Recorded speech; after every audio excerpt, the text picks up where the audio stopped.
Thank you. Thank you so much. Thank you so much. Thank you very much. Thank you Thank very you. much. Thank you. Thank you so much. Thank you so much.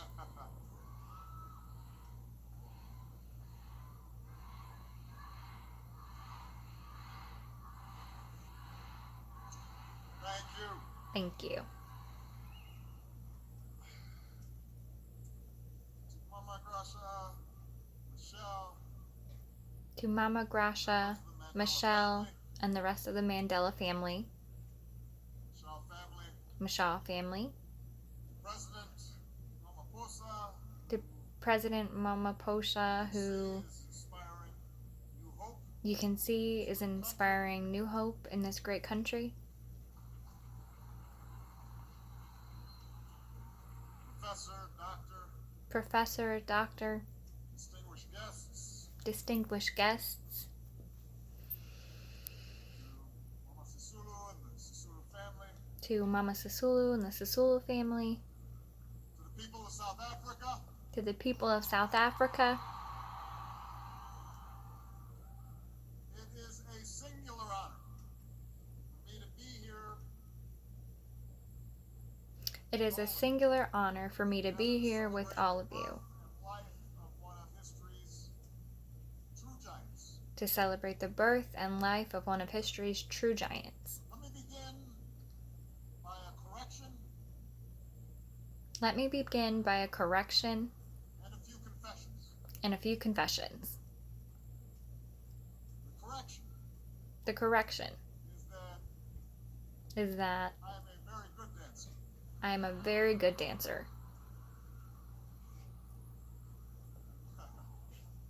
I just want to be clear about that. I just want to be clear about that. Michelle is a little better. Michelle is a little better.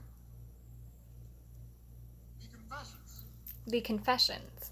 Number Number one, one, I was not exactly invited to be here. I was not exactly invited to be here. I was ordered in a very nice way to be here. I was ordered in a very nice way to be here by somebody. Confession number two. Confession number two. I forgot my geography and the fact that right now it's winter in South Africa. I forgot my geography and the fact that it is now winter in South Africa. This morning I had to send somebody out to the mall. I didn't bring a coat, Long Johns. and this morning I had to send somebody out to the mall because of something. I was born in Hawaii. I was born in Hawaii. Confession number three. Confession number three. When my staff told me that I was to deliver a lecture, I thought back to the stuffy old professors in bow ties. When my staff told me that I was to deliver a lecture, I thought back. One more sign of the stage of life that I'm entering. This is one more sign of the stage of life I'm entering. And slightly failing eyesight. And slightly failing eyesight. I thought about the fact that my daughters think anything I tell them is a lecture. I'm starting to think of the fact that my daughters think that anything I tell them is a lecture. The American press, how they often got frustrated at my long-winded answers at press conferences. About the American press and how they often get winded by my long answers at press conferences. But given the strange and uncertain times that we are in, But given the strange and uncertain times that we are in, they are strange. And they are uncertain. And they are uncertain. Each day's news cycles bringing more head spinning. Each day's news cycles bringing more head spinning Disturbing headlines. and disturbing headlines.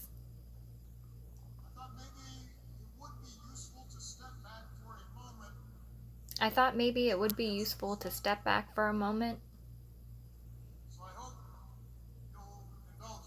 So I hope you'll indulge with me. The slight chill.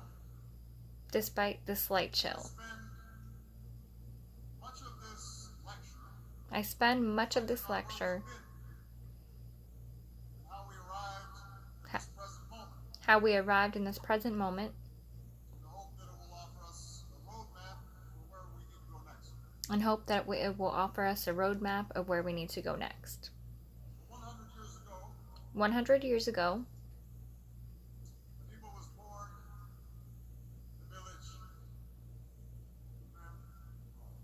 somebody was born in the village. I gotta get my M's I gotta get my M's right. right. Bezel. I got it. Truthfully, it's because it's so cold, my lips stuck.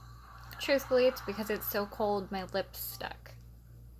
So in his autobiography, he describes a happy childhood. So in his autobiography, he describes a happy childhood. Eventually, attends a school where his teacher gave him the English name Nelson. Eventually, he goes to school where his teacher gives him the English name Nelson. Bestowed this particular name upon me, I had no idea. There was no reason to believe There was no reason to believe that a young black boy that a young black boy at this time, in this place, at this time in this place could in any way alter history. could in any way alter history. After all, South Africa was then less than a decade removed from full British control. After all, South Africa had Laws were been being modified removed to implement racial segregation to implement racial segregation, and laws that would be known as apartheid. Most of Africa, most of Africa, including my father's homeland, was under colonial including my father's homeland, was under colonial rule. rule. European powers having ended a horrific world war just a few months after Mabiba's birth. European powers ending This continent and its people primarily as spoils in a contest for territory, abundant natural resources, and the inferiority of the black race, the inferiority of the black race, an indifference towards black culture, an indifference towards black culture was a given. was a given. Such a view of the world, Such a view of the world, certain nations, certain certain races, groups, for certain nations, certain groups, and that violence and coercion is the primary basis for governance. That the strong necessarily exploit the weak. the strong necessarily exploit the weak. Determined primarily by conquest, that view of the world was hardly confined to relations between Europe and Africa. That view of the world was hardly confined between the relations of Europe and Africa. Whites were happy to exploit other whites. Whites were happy to exploit other whites. By the way, blacks were often willing to exploit other blacks. And by the way, blacks were often willing to exploit other The blacks. majority of people lived at subsistence levels, Around the globe, often people lived at or economic forces that determined their lives. something levels. Often they were subject to the whims and cruelties. Often they were subject to the winds and cruelties. The average person saw no possibility of advancing from the circumstances of their birth. Often people saw no possibilities of advancing from the circumstances of Status was rigidly bound by caste and color and ethnicity, religion. Even in my own country, even in democracies, and even in my own country, even within democracies, that all men are created equal. that all men are created equal. Racial segregation, Racial segregation, discrimination, discrimination is the law in almost half the country, is the law in almost half the country, throughout the rest of the country. but the norm throughout the rest of the country. That was the world just 100 years ago. That was the world just 100 years ago. People alive today who were alive There are people alive today who were alive in that world. It's hard then to overstate the remarkable transformations that have taken place since that time. The Second World War, even more terrible than the first, A Second World War, even more terrible than the first, along with a cascade of liberation movements from Africa to Asia, Latin America, the Middle East, would finally bring an end to colonial rule. would finally bring an end to colonial rule. More and more peoples More and more have peoples witnessed the horrors of totalitarianism, have witnessed the horrors of totalitarianism,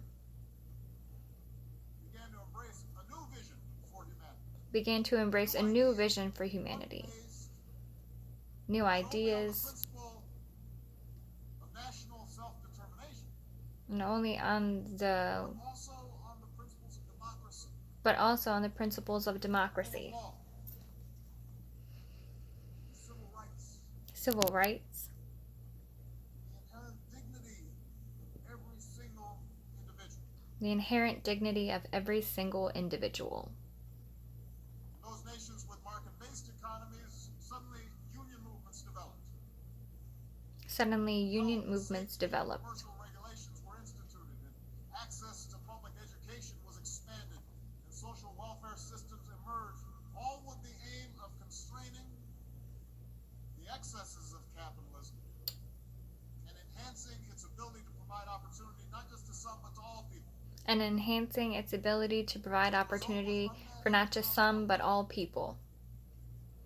Growth of a middle class. The growth of the middle class, And in my own country, the moral force of the civil rights movement. and in my own country, the moral force of the civil rights movement. But it opened up the floodgates. It opened up the floodgates, Historically marginalized groups. historically To reimagine marginalized themselves, groups to find their own voices, to make their own claims to full citizenship. find their voices and make their own claims to full citizenship. It was in service of this. It was in service of this long walk towards freedom and justice Equal opportunity and equal opportunity that Nelson Mandela devoted his life. that Nelson Mandela devoted his life. At the outset, his struggle was particular to this place, to his homeland. His outset struggle was particular to this place, to his homeland. Fight to ensure lasting political and social and economic equality for its disenfranchised non-white citizens. But through a sacrifice and unwavering leadership, But through sacrifice and unwavering leadership through his moral example, and his moral example, the movement he led would come to signify something larger. Mandela and the movement he led came to signify something larger. The universal aspirations, It came to embody the universal aspirations, the hopes for a better life, their hopes for a better life, of a moral transformation. and the possibility of a moral transformation.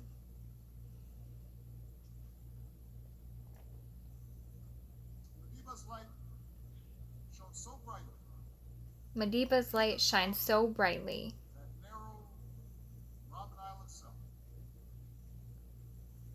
that in the late 70s he could inspire a young college student on the other side of the world. in the late 70s, he could inspire a young college student on the other side of the world. Could make me consider the small role I might play Could make me consider the small role I might play in the world towards justice. in the world towards justice. When later, as a law student, I witnessed Madiba emerge from prison just a few months, you'll recall, after the fall of the Berlin Wall. And later, as a college student, I watched him emerge from prison just months after. You remember that feeling?